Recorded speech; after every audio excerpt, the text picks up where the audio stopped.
السلام عليكم ورحمة الله وبركاته أعزائي متابعي قناة عنق الحب. كالمعتاد طلعت أتفقد الطيور وأطعم الحمام. سبحان الله. طبعا هاي حاضنة سوسو وشحبور ومعهم الفراخ. طبعا ما شاء الله لك كبرت، شايفين. بس أنا موضوع اليوم يختلف عن الحمام والطيور. سبحان الله، وجدت هذا المشهد الغريب. طبعا كان بهذه الطريقة. هاي العلبة شايفين كانت بهاي الطريقة، فلمحت تحتيها الفطر طالع في الزاوية. فشوفوا كيف المنظر، يا سبحان الله، وين طالع فوق غرفة الحمام.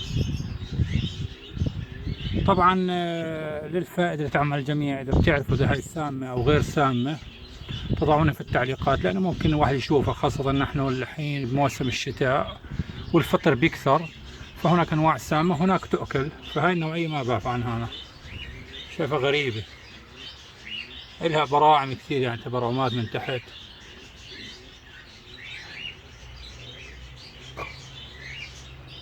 طبعا للمنفعة عشان تعم للجميع، ممكن تضع في التعليقات إذا هذا سام أو غير سام، طبعا للي عنده خبرة بهذا الموضوع. والسلام عليكم.